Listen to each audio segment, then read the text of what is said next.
안녕하세요. SAC 국어 백훈입니다. 오늘은 우리 재원생들을 위해서 문학 분석 방법을 간단하게 설명을 해보도록 할게요. 자, 우리 친구들이 문학을 많이 어려워하죠. 문학에 대한 개념부터 다시 한번 정리를 해보자면, 문학은 언어예술이라고 수업 시간에 얘기를 했어요. 그럼 언어예술이 뭐냐? 언어는 말과 글을 언어라고 합니다. 예술은 뭐였죠? 예술은 아름다움을 추구하는 것. 즉, 풀어서 얘기하면 문학이라고 하는 것은 말과 글을 가지고 아름다움을 추구한다. 이것이 문학입니다.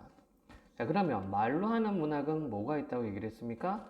주로 이제 구비문학이라고 얘기를 했어요. 자, 구비문학의 뜻은, 구비라는 것은 입구자, 비는 날비자. 그래서 입으로 전승될 때, 입에서 입으로 전승되는 것을 구비문학이라고 했습니다. 그래서 이 구비문학의 특징은 적층이라고 얘기를 했고요. 다른 말로 적층문학이라는 말도 사용을 하고 있어요. 적층은 뭐냐면 쌓아간다 라는 뜻입니다. 쌓아가다, 쌓아가는 문학 이런 뜻이죠. 그러니까 적층하다 보니까 어떤 특징이 있습니까? 사람들의 이야기를 할 때 넣고 뺄 수가 있어요. 넣고 빼기, 코가 아니고 넣고 빼기. 어떤 걸요? 뭔가 좀 더 재미있는 내용을 넣을 수도 있고 재미없는 부분을 뺄 수도 있습니다. 이런 것을 구비문학이라고 하지요. 그래서 보통은 우리가 교과서에서 배울 때는 설화가 여기에 해당이 되고, 설화에는 뭐 신화, 뭐 전설, 민담 이런 애들이 구비문학의 한 종류라고 생각하면 되겠어요. 자, 그러면 글로 하는 문학을 뭐라고 하냐면은 기록문학이라고 합니다. 글로 썼으니까. 그래서 우리나라의 기록문학은 크게 두 가지가 있는데, 먼저 한문문학. 훈민정음 창제 이전에는 우리 글이 없으니까 한문으로 작품을 쓰죠. 그래서 한문문학이 있고, 훈민정음 창제 이후를 국문문학이라고 얘기를 하죠. 국문, 우리 글자다라는 얘기예요. 그래서 다시 한번 정리하자면, 문학은 언어예술, 즉 말과 글을 가지고서 아름다움을 추구한다. 이게 문학의 개념이고요. 말로 하는 문학을 구비문학, 그리고 글로 하는 문학을 기록문학이라고 합니다. 자, 이번에는 문학의 어떤 갈래, 그리고 작품을 읽는 방식에 대해서 설명을 하도록 할게요. 먼저 지우고. 자, 우리 친구들 수업 시간에 뭐라고 얘기했습니까? 문학을 크게 둘로 나누면 운문문학과 산문문학으로 나눈다고 얘기를 했어요. 자, 국어에서 핵심은 뭐냐면, 국어는 이해 과목입니다. 이해하기 위해서는 용어 정리가 필요한데요. 운문이라고 하는 것은 운율이 있는 문학이다라는 얘기죠. 자, 그럼 운율은 무슨 뜻입니까? 네, 리듬, 가락을 말합니다. 자, 그럼 여러분들 노래 많이 듣죠? 뭐, 걸그룹도 있고, 보이그룹도 있고. 이 친구들이 노래를 만들 때 어떻게 만듭니까? 리듬과 가락을 만들 때 어떻게 만들어요? 예, 반복해서 만듭니다. 이거는 시를 만들 때도 마찬가지예요. 시에서도 똑같아요. 시에서도 무엇인가를 반복하면은 리듬이 생겨요. 자, 다시, 운문문학의 갈래로는 시가 있고 시가가 있습니다. 시가는 뭐냐면 옛날 사람들은 시를 지으면 노래를 했어요. 그래서 시가라고 말을 하지요. 자, 그러면 시와 시가에서 무언가를 반복합니다. 그 이유는 운율을 형성하기 위한 거죠. 그 다음에 또 어떤 특징이 있어요? 반복을 하면은 어떤 효과가 있습니까? 네, 의미 강조가 되죠. 했던 말 또 하고 또 하고 밥 먹어라 공부해라. 우리 부모님들이 계속 반복하는 이유는 바로 의미 강조, 주제 강조를 하기 위한 거죠. 마찬가지로 시와 시가에서도 반복을 했을 때 운율과 의미 강조 효과가 생깁니다. 그럼 여기서 무엇을 반복할 거냐라는 물음이 생겨죠. 딸랑 3개밖에 없어요. 그래서 음수율은 소리 개수 반복이죠. 음수율이 있고요. 자, 음수율에는 뭐가 있었어요? 뭐가 있었습니까? 3, 4초 또는 4, 4초. 그리고 7, 5초. 그다음에 뭐 고려가요 같은 경우에는 3, 3, 2조 이런 식으로 반복하는 경우, 글자 개수를 반복하는 경우를 음수율이라고 했어요. 자, 그다음에 의미 단위를 반복해요. 그거를 음보율이라고 하죠. 음보율은 다른 말로 하면은 노래로 치면은 마디로 생각하면 돼요. 그래서 얘는 2개밖에 없죠. 삼음보율과 사음보율 두 개밖에 없습니다. 간단해요. 예. 그 다음에 소리, 위치, 반복, 즉 같은 글자를 비슷한 글자를 위치를 반복하는 음위율이 있어요. 소리, 위치, 반복입니다. 음위율은 다시 또 세 개로 구분이 되는데 두운, 요운, 가군이 있어요. 자, 원래 음이율이라는 것은 한시 개념입니다. 하나, 둘, 셋, 한번 예를 한번 들어볼까요? 한시. 하나, 둘, 셋, 넷, 다섯. 하나, 둘, 셋, 넷, 다섯. 하나, 둘, 셋, 넷, 다섯. 하나, 둘, 셋, 넷, 다섯. 자, 두는 머리 두자예요. 그래서 앞부분에 비슷한 소리로 맞춰주면 두운이고요. 요는 허리 요자. 그래서 가운데 부분을 비슷하게 맞춰주면 요운이고, 각은 끝각자. 끝에를 비슷한 소리를 맞춰주면은 가군입니다. 자, 그런데 우리 교과서에서 나오는 시들은 여러분들 생각할 때 두운하고 요운은 뭐 그렇게 중요하지 않습니다. 특히 요운은 맞출 수가 없어요. 우리말은. 가군이 중요하고요. 왜 가군이 중요하냐? 바로 어미 활용 때문에 그렇죠. 네, 어미를 활용하기 때문에. 그래서 우리가 배우는 시에서 우리가 배우는 운율은 요 세 가지가 답니다. 음수율, 음보율, 음이율. 이 세 개가 전부고요. 음수율도 3, 4, 또 4, 4 또는 7, 5조 또는 3, 3, 2조. 그리고 음보율은 3음보율, 4음보율. 그리고 음이율로는 여러분들 가군만 신경을 쓰면 되겠습니다. 초등학교 6년, 중학교 3년, 고등학교 3년 동안 배우는 운율이 꼴랑 요거밖에 안 된다는 얘기예요. 자, 그렇다고 해서 여러분들 시험 문제에서 여러분들한테 운율을 계산해라. 계산하는 문제는 안 나오고요. 보통 문제 형식은 지문을 던져주면 그 지문 안에서 윗글에 대한 설명으로 맞는 것은, 옳지 않은 것은 이렇게 나옵니다. 예를 들어서 뭐 보기 1번, 윗글은 삼음보 율격으로 이렇게 되어 있죠. 그럼 여러분들이 그때 확인만 해주면 돼요. 이게 뭐 세 마디로 끊어지는지 아닌지. 그 정도 수준에서 문제가 출제가 되겠습니다. 자, 이번에는 그러면 산문에 대해서 한번 설명을 해보도록 하겠습니다. 우선 지우고, 우리가 시를 했으니까 계속 한번 시를 한번 얘기를 해보죠. 자, 그러면은 시를 어떻게 분류를 할 것인가를 한번 생각해 볼 수가 있을 것 같아요. 시는 형식과 내용으로 구분을 하죠. 형식은 뭐예요? 형태와 방식입니다. 형태와 방식. 쉽게 얘기해서 시의 모양. 시가 쓴 모양으로 구분하는데 자유시, 그 다음에 산문시, 정형시가 있어요. 말 그대로 자유시는 자유롭게 쓰는 겁니다. 산문시는 줄글 형태로 쓰는 거고 정형시는 정해진 형태로 된 쓴시죠. 자, 우리가 운율을 구분할 때 내재율과 외형률로 구분할 수가 있어요. 내재율과 외형률로 구분할 수가 있는데, 자, 자유시하고 산문시는 내재율입니다. 무조건. 왜 내재율이냐? 이 내재율 뜻이 안내자, 있을제자, 리듬이란 얘기거든요. 그래서 자유시하고 산문시는 리듬이 겉으로 드러나지가 않습니다. 반면에 정형시 같은 경우에는 정해진 형태대로 쓴 시기 때문에 줄 맞춰서 써요. 그래서 얘가 외형률이 해당이 됩니다. 자, 내용으로 구분하는 경우도 서정시, 서사시, 극시로 구분할 수가 있습니다.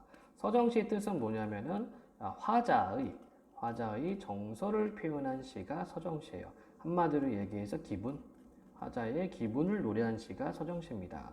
서사시는요, 얘는 사건을 노래한 시예요. 극시는 화자가 두 명 이상 있는 거고요. 연극 대본처럼 이렇게 대사를 주고받는 것처럼 쓴 시들이 있습니다. 그것을 극시라고 하는데, 다행스럽게도 우리는 극시를 배우지 않습니다. 그리고 다행스럽게도 우리 서사시도 거의 배우질 않아요.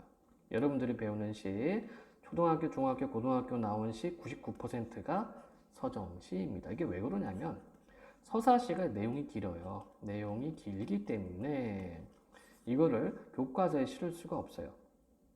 여러분들이 1학년 때, 고등학교 고1 때 배우는 용비어천가가 있습니다. 얘가 이제 서사시에 해당이 돼요. 그런데 용비어천가가 1장부터 시작해서 125장까지 있어요. 전문을 배울 수가 없습니다.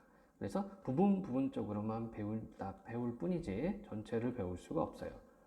그리고 우리가 배우는 신화가 사실은 서사시에 해당이 되는데 우리는 신화를 시파트로 배우지를 않고 얘를 고전 산문으로 배웁니다.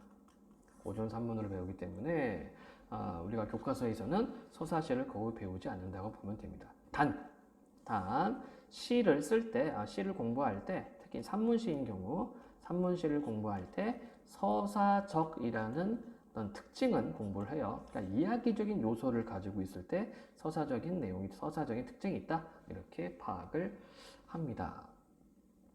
자, 그러면 우리가 공부하는 시들이 99%가 서정시라고 얘기를 했죠. 고전시가도 마찬가지예요. 그러면 시를 분석하는 방법을 간단하게 이야기를 해볼게요. 시를 분석을 할 때에는 이 세 가지 틀만 생각하면 될 것 같아요. 먼저 정서 파악. 누구 정서? 화자의 정서, 즉 화자의 기분을 찾으면 된다고 생각하면 됩니다. 네, 화자 기분은요, 직접적으로 제시가 되기도 하고 간접적으로 제시가 되기도 해요. 직접 제시는요, 나와 있어요. 뭐 괴롭다, 슬프다, 외롭다 직접으로 나와 있어요. 그 체크해 주시면 되고, 간접은 이게 분위기, 뭐 분위기도 충분히 우리가 잡을 수 있습니다. 뭐 여자친구가 헤어졌다, 길을 걷는데 비가 내렸다. 뭐 이렇게 묘사가 되어 있으면은 뭐 화자의 기분이 어때요? 쉐시죠. 네, 그렇게 찾아만 주면 돼요. 자, 정서를 파악했으면 왜 그러지? 기분이 좋다. 왜 좋지? 기분이 나쁘다. 왜 나쁘지? 그거 찾아주면 되고, 그 다음에 예술 작품이다 보니까, 문학은 예술이다 보니까 표현 기법들 정리해주면 되는데, 표현 기법들이 굉장히 많이 있어요. 근데 그 중에서도 여러분들 딱 6가지는 반드시 체킹을 해줘야 됩니다. 먼저 비유법. 비유법에는 뭐가 있습니까? 직유가 있죠. 뭐뭐처럼 뭐뭐인데 뭐뭐같이 뭐뭐인 양. 그리고 은유가 있죠. A는 B다 이런 식으로. 자, 비유법이 뭡니까? A를 B에 빗대어 표현하는 게 비유법이죠. 그래서 직유, 은유가 있고 사람처럼 의인법, 무생물을 생물처럼 살아있는 것처럼 활유법. 그리고 일부분을 들어서 전체를 표현합니다. 대유법. 그 다음에 상징, 제유. 이렇게 6가지가 있는데 이거 말고도 비유법은 많이 있는데요. 이 정도는 여러분들이 반드시 체킹해 주시면 돼요. 제휴를 좀 더 얘기를 하자면 얘는 상징이라고 얘기를 했죠. 상징은 다시 크게 3가지로 나눠져요. 원형 상징이 있습니다. 원형 상징이라는 것은 예를 들어서 뭐 태양이 있다. 동양 사람이든 서양 사람이든 옛날이든 오늘날이든 태양을 우리가 어떻게 생각합니까? 어떤 이성으로 생각을 하고 그 다음에 어떤 신으로 보기도 하고 어떤 광명, 밝음으로 이해를 하기도 하고 뭐 이렇게 봐요. 이런 것을 원형 상징이라고 생각하면 됩니다. 그 다음에 관습적 상징이라는 게 있죠. 관습적 상징은 오래전부터 그렇게 쓰다 보니까 굳어진 것들. 예를 들어 십자가. 원래 십자가는 형틀이었어요. 형틀. 사람을 고문하거나 어떤 죄를 벌주는 그런 도구였는데 여기에 예수님이 돌아가시다 보니까 얘가 어떤 교회를 상징하는 상징물이 되었죠. 오랫동안 이렇게 쓰다 보니까 생긴 상징이 관습적 상징이고요. 그 다음에 개인적 상징이 있습니다. 우리 친구들이 시를 어려워하는 이유 중에 하나가 바로 이것 때문에 그러는데 이 개인적 상징은 그 시인이 또는 화자가 작품 안에서만 쓰는 작품의 내용이에요. 예를 들어서 막 달을 보면서 달 보면서 순이 너는 참 아름다웠지, 너는 참 고왔지 이렇게 얘기를 합니다. 이런 것들이 바로 개인적 상징이 해당이 되겠네요. 자, 이것 말고도 굉장히 여러 가지 비유법들이 있는데 이 6가지는 직유, 은유, 의인, 환유, 대유, 제유는 반드시 체킹을 좀 해주시고요. 그 다음에 대꾸법이 있죠. 대꾸법이라는 것은 콩 심은 데 콩나고 팥 심은 데 팥난다 이런 것처럼 유사 문장 구조를 한 번 더 반복해 주는 것을 대꾸법이라고 합니다. 그래서 대꾸법을 쓸 때 효과는 뭐가 있어요? 반복했기 때문에 운율을 형성할 수가 있고 의미를 강조할 수가 있겠습니다. 그 다음에 반어법이 있죠. 여러분들 시험 뭐 10점, 20점 받았는데 엄마가 어이구 잘한다. 반대로 말하는 반어법이 있고요. 그 다음에 역설법. 역설법은 경우에는 거꾸로 설명하는 방식이란 얘기입니다. 이게 뭐냐? 역설법은요, 문장의 논리 모순을 이용합니다. 문장의 논리 모순을 이용해서 진리나 어떤 진실을 말하는 방식인데, 문장의 논리 모순은 이런 거예요. 원래 우리가 문장을 쓰게 되면 긍정으로 시작하면 긍정으로 끝나거나 부정으로 시작하면 부정으로 끝나는 건데, 역설은 뒤집는 겁니다. 그래서 긍정으로 시작했는데 부정으로 끝났거나 부정으로 시작했는데 긍정으로 끝나는 경우. 그래서 얘가 뭐가 있습니까? 뭐 소리 없는 아우성 또는 뭐 결별이 일으키는 축복 이런 것들이 역설법에 해당이 되겠습니다. 자, 그리고 뭐 도치법이 있고요. 도치는 문장 순서를 뒤바꾸는 거죠.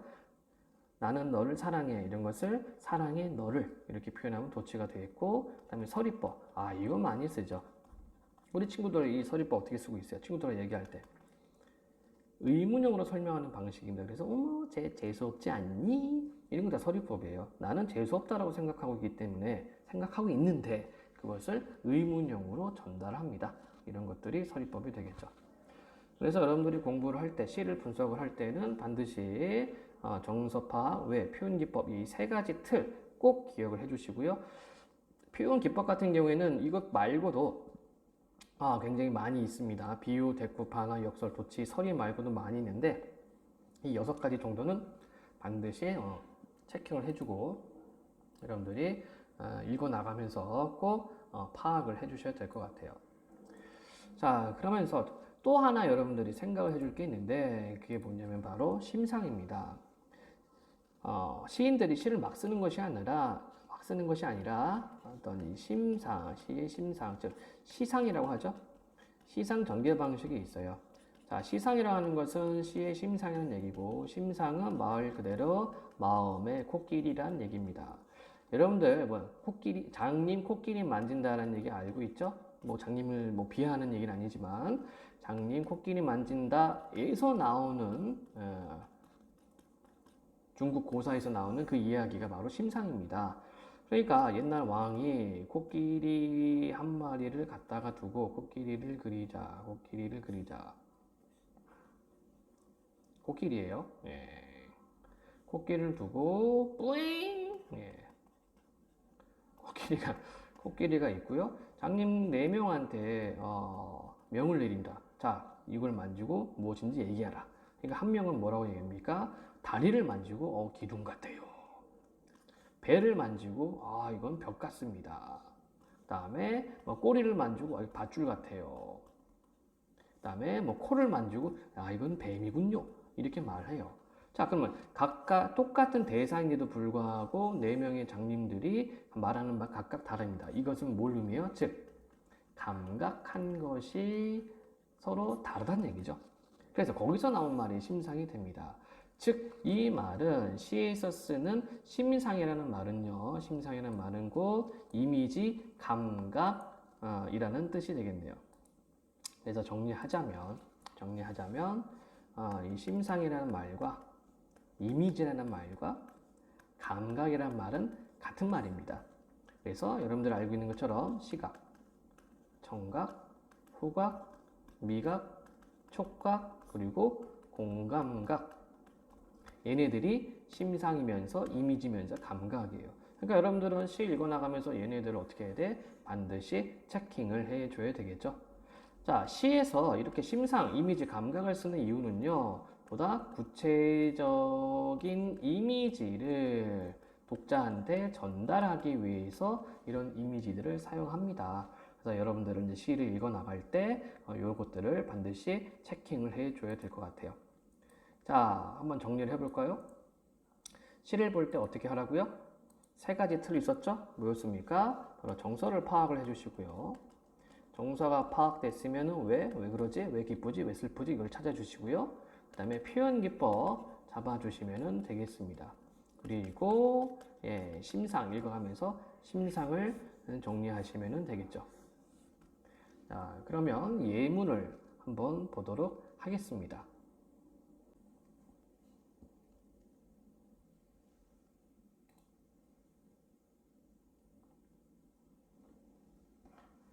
자, 그러면 예문을 좀 살펴볼까요? 예문을 좀 살펴보면 이성부의 봄이라는 작품이죠. 이성부의 이제 봄이라는 작품인데요. 아주 화면이 조금 잘립니다. 화면이 잘리는 점 양해해 주시고 시를 볼 때는 항상 제목부터 파악을 합니다. 제목을 왜 파악을 해야 되냐면은 이 제목이 시적 대상에 해당이 됩니다. 어이구, 글씨가 굵게 나온다. 그렇죠? 시적 대상이기 때문에 항상 제목을 먼저 파악을 해줘야 돼요. 자, 방금 얘기했던 것처럼 시를 볼 때 어떻게 하라고요? 정서, 외, 표현 기법이었죠. 그쵸? 정서, 외, 표현기법 요 세 가지를 반드시 가져가고 그다음에 심상 잡아가야 됩니다. 자, 보세요. 기다리지 않아도 오고 기다림마저 잃었을 때에도 너는 온다. 자, 이때 너는 누굽니까? 앞에서 얘기했죠. 봄이에요, 봄. 시적 대상입니다. 근데 봄을 너라고 얘기해서 여기 쓰인 표현법은 뭐가 있습니까? 예, 의인법이 있죠. 왜? 인칭 대명사인 너를 썼어요, 봄한테. 자, 기다리지 않아도 오고 기다림마저 잃었을 때에도, 자, 기다림마저 잃었다. 화자의 정수가 나와요. 간접적으로 제시가 된 겁니다. 자, 기다림마저 잃었다. 좌절 또는 뭐 절망 뭐 이런 상태에 있을 겁니다. 그래도 너는 온다. 어디 뻘밭 구석이거나 썩은 무릉덩이 같은 데를 기웃거리다가 누가요? 너가. 이때 너는 누구? 봄. 그러니까 의인법이죠. 한눈 좀 팔고 싸움도 한판 하고 지쳐 나자빠져 있다가 다급한 사연 들고 달려간 바람이. 자, 이때 바람도 의인어 들어갔네요. 다급한 사연 들고 달려간 바람이 흔들어 깨우면 눈 부비며 너는 더디게 온다. 자, 지금 가군 맞춰놨어요. 너는 온다, 더디게 온다. 이런 식으로. 자, 이렇게 가군이 맞춰져 있고 이렇게 운율이 있으면 어떤 의미, 가군이 있다면 어떤 의미요? 운율 형성이 되면서 의미 강조가 되죠. 즉 봄은 반드시 온다는 얘기입니다. 더디게 마침내 올 것이 온다. 역시 반복. 너를 보면 눈부셔. 시각적이군요. 너를 보면 눈부셔. 일어나 맞이할 수가 없다. 굉장히 밝기 때문에 눈부셔서 맞이할 수가 없다라고 얘기를 하고 있어요. 입을 열어 외치지만 소리는 굳어 나는. 자, 나 이런 걸 표면적 화자라고 그래요. 표면적 화자가 드러나 있죠. 나는 아무것도 미리 알릴 수가 없다. 자, 입을 열어 외치지만 소리가 굳는다. 소리는 청각이네요. 굳는 것을 어떻게 알아요? 만져서도 알 수 있고 눈으로 보고도 알 수 있겠죠. 청각의 촉각화라고 볼 수도 있을 테고요. 또는 청각의 시각화라도 볼 수도 있겠죠. 어쨌든 여기에는 지금 공감각도 쓰이고 있네요. 입을 열어 외치지만 소리는 굳어 나는 아무것도 미리 알릴 수가 없다. 왜요? 왜 그렇습니까?